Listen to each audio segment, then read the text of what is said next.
Спасибо, профессор. Давай быстро говорить по-русски. Я вам тут говорю по-русски, но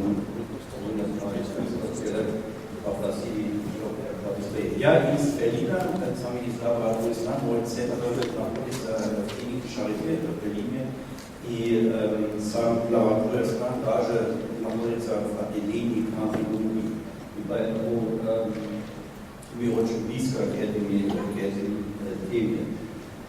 Сон влияет очень важно для регуляции кровяного давления, и нарушение сна ведет к нарушению кровяного давления. Об этом я хочу говорить.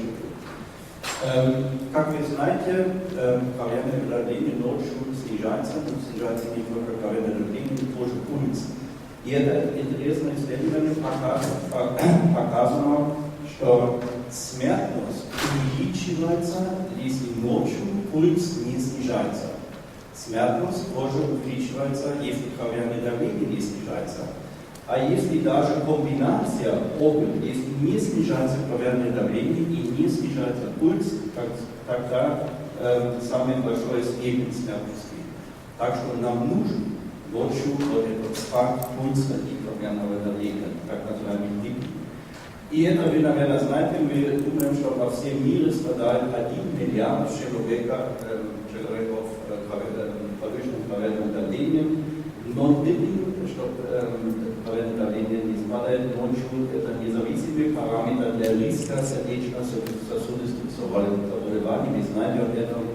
Снижение дипинга на 5% увеличивает риск сердечно-сосудистых заболеваний на 20%. Увеличение среднего систолического давления в ночное время на 10 мм ртутного столба увеличивает риск сердечно-сосудистых заболеваний на 21%, и снижение диастолического давления на 2% снижает риск гипертонии на 17%, коронарной недостаточности на 6% и риск инсульта на 15%. Так что вы видите очень тесный связь между ночным кровяным давлением и сердечно-сосудистого риска. Очень интересное исследование было опубликовано несколько лет назад, показывает, что важно ночью спад диастолического давления и систолического. И мы сегодня знаем, что самое важное давление ночью, что спадает, это систолическое давление. Здесь вы видите, если ночью возрастает систолическое давление на 2,45 мм ртутного столба, это немного, тогда уже громадные повышение риска смертности. Так что спадение систолического давления ночью самый важный параметр. Вы только что отметили хронобиологию. Я не знаю, вот эту испанскую группу, но много исследований из Японии, из Японии. И вот здесь одно из этих исследований. Что эти ребята сделали? Они давали Angiotensin-Blocker, Ras-Utron и другой раз вечером перед сном. И что получилось, как вы видите, это один раз с лекарством и другой раз без лекарства. Эффект антигипертензивного препарата в нем они тоже все равно я возьму лекарство вечером или утром. Но если я возьму лекарство вечером, тогда эффект на ночное кровяное давление гораздо лучше. Так что я действительно, если у меня есть пациенты с гипертензией, они берут только одно лекарство, один препарат, и это ангиотензин-блокер, тогда я действительно рекомендую, пожалуйста, возьмите это лекарство вечером, а не днем. И этот эффект показывается не только для систолического давления, но тоже для диастолического давления. Это уже хронобиология в практике. И это, кстати, было показано не только для пациентов с примерным повышенным кровяным давлением, но тоже у пациентов с хроническим заболеванием почек. Здесь даже исследование изследование 6 различных классов антигипертензивных препаратов. И для всех этих препаратов оказалось, что эффект днем тот же самый, все равно возможно утром или вечером, и эффект на давление ночью гораздо лучше, если берут лекарства перед сном. Какое последствие, что сделает сон или плохой сон с кровяным давлением? Есть две возможности. Либо есть дефицит сна, короткий сон, или страдает качество сна. Если мы смотрим на дефицит сна, тогда мы сегодня знаем, если человек спит меньше 6 часов каждую ночь, тогда повышается риск для развития гипертонии, рака, инсульта, диабета и инфарктов миокарда. Поэтому такая рекомендация, нормальный здоровый сон, только такой, который длится минимум 7 часов. Эта рекомендация была опубликована даже только 6 недель назад от американцев, что здоровый сон это действительно для каждого из нас 7 часов.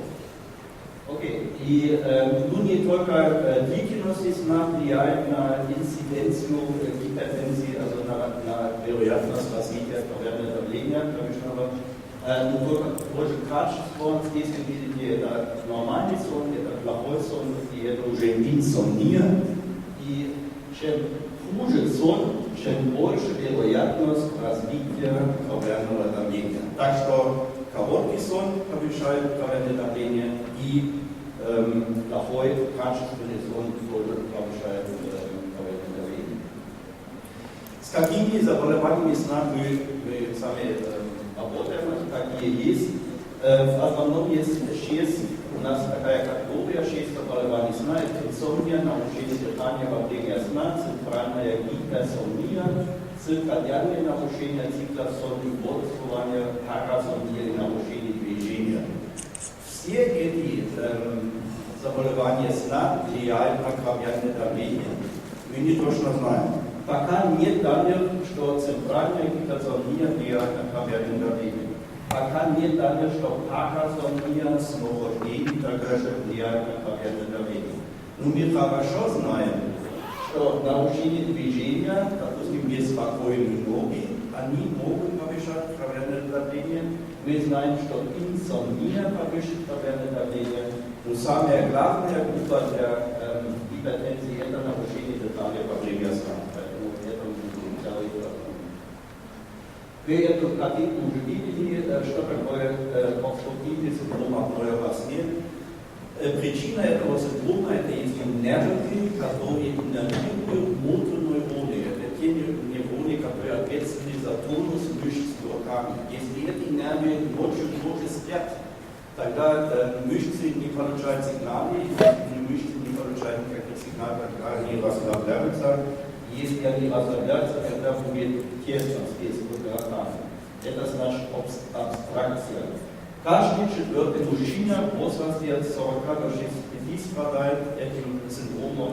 И, конечно, в соотношении мужчин и женщин составляет 2-3 на 1. Also manche mit Überlebose на 1, und 2-3 на 1. Это все потенцирует еще возраст, чем старше, чем больше вероятность развития СОАСа, потенцирует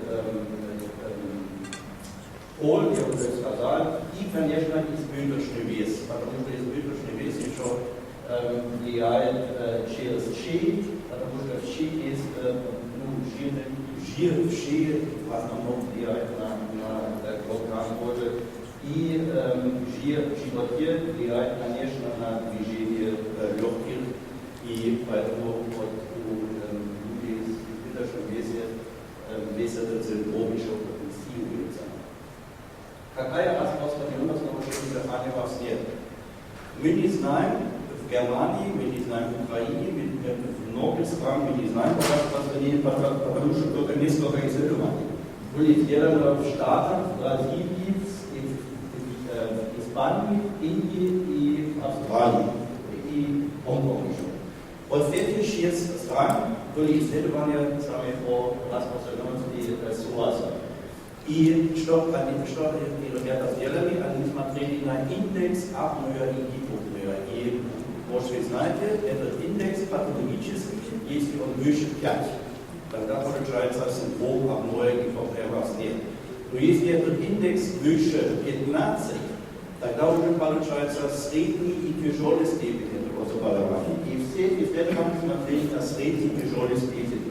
И здесь вы видите, 13% всех мужчин имеют СОАС, also индекс выше 15 в Штатах. В Бразилии 25% всех мужчин, в Испании 20%, Индия сколько там, 10% и в Австралии тоже 25%. Also, скажем, у каждого пятого мужчины есть индекс апноэ и гипопноэ выше 15. Это громадные цифры. Сколько от этих больных мы уже знаем, сколько мы уже диагностицировали? Немного. Смотрите на эти цифры. Это цифры от 2010 года из Штатов. Там жили в Штатах 307 миллионов человек, и специалисты медицины сна, они говорят, почти 50 миллионов человек страдают синдромом апноэ и гипопноэ вас нет. Но с этих 50 миллионов только 4 миллиона получили диагноз. Только 4 миллиона от 50 миллионов. И от этих 4 миллионов терапию получили только 3 миллиона, это уже неплохо. Так что мы скажем, это тоже в Германии так, пока только 15 до 20% наших больных мы нашли, мы диагностицировали. Там еще 85% вообще без диагноза ходят. И они сидят, кстати, они не сидят у невролога, они сидят у вас, в основном патологии. Распространенность нарушения дыхания вас нет при заболевании сердечно-сосудистой системы. Смотрите, пожалуйста. Если смотреть на популяции больных с гипертензией, тогда от 30 до 80% от всех больных с гипертензией имеют тоже параллельно СОАС, синдром апноэ и гипопноэ. Почему такой большой диапазон с 30 до 80? Это, конечно, зависит от инструмента диагностики. В одном исследовании они сделали справочник, в другом исследовании полиграфии, в третьем полисомнографии. Но в основном можно сказать, что почти 50% от всех больных с гипертензией, ишемическим коронарной болезнью сердца, с инсультом, сердечной недостаточности, они имеют СОАС, синдром апноэ и гипопноэ. И СОАС влияет на инциденцию гипертонии, на вероятность развития гипертензии. Смотрите, это самое исследовали 15 за 15 лет, смотрели, это все были пациенты с СОАСом, и чем выше степень СОАСа, это тяжелый степень, чем больше вероятность развивать гипертензию. От этих почти 2000 пациентов 705 развивали гипертензию. Это все были больные с СОАСом. И о резистентной гипертонии вы уже слышали, с 5 до 18% гипертоников имеют резистентное артериальное давление, и у больше 90% мужчин и больше 60% женщин с резистентным артериальным давлением мы найдем индекс апноэ и гипопноэ больше 5 до 10 в час. Also у большинства больных с резистентной гипертензией действительно патологический индекс апноэ и гипопноэ во время сна. И мы знаем, что ЦПАП, это стандартная терапия, она оказывается более эффективной при резистентном артериальном давлении, чем при первичном нормальном артериальном давлении. Что вызывает, почему СОАС может провоцировать повышенное артериальное давление? Ну, разные патомеханизмы. тия симпатическая нервная система, тия Baroreflex, тия Endothelin-Adin-Rezeptoren. Also da müsste man ja fast aus einem Pathophysiologen развития гипертонии у наших больных с атомной гипотонии. Заключение вот этой демонстрации такое, что одна треть пациентов с артериальной гипертонией имеют недостаточность дыхания во время сна. СОАС на первом месте среди вторичных причин развития артериального давления. С 30 до 80 пациентов с СОАСом имеют повышенное артериальное давление, повышение индекс апноэ и гипопноэ только на 1 в час. Повышает распространенность артериального повышенного давления на 1%. Медикаментозное снижение систолического артериального давления, это я вам уже сказал, что еще интересно. Интересно еще такое, что риск сердечно-сосудистых заболеваний у больных СОАСа с возрастом снижается. Самый большой риск развития повышенного артериального давления у пациентов СОАСа возраст есть и 46 лет. Так что вам придется найти молодые люди с повышенным давлением и смотреть, у них есть СОАС или нет, потому что вы можете помочь. Взаимосвязь между СОАСом и гипертонией в возрасте больше 6 уже не существует. Так что смотрите, пожалуйста, за молодые больные. Я все время разговаривал о СОАС, синдром обструктивного апноэ гипопноэ во сне. Что с людьми, которые храпят? Есть остановка дыхания. Скажем, здоровые храпящие люди. У них тоже есть кардиоваскулярный риск. Мы смотрели, это исследование из нашей лаборатории, мы смотрели на Baroreflex. Baroreflex во время дня. И это здоровые люди, и это люди, которые храпят. И как вы видите, интересно то, что действительно мы днем, не ночью смотрели на Baroreflex. Мы нашли, что у тех, которые храпят, сниженный Baroreflex по сравнению с тем, которые не храпят. Это, как вы знаете, снижение Baroreflex это действительно такой индиректный параметр кардиоваскулярного риска. Значит, у храпящих людей, у которых никаких остановок дыхания во сне, у них уже, кажется, повышенный кардиоваскулярный риск. Ну, как найти эти пациенты с СОАС? Уже Wolfgang Sirek сказал, он сам пользуется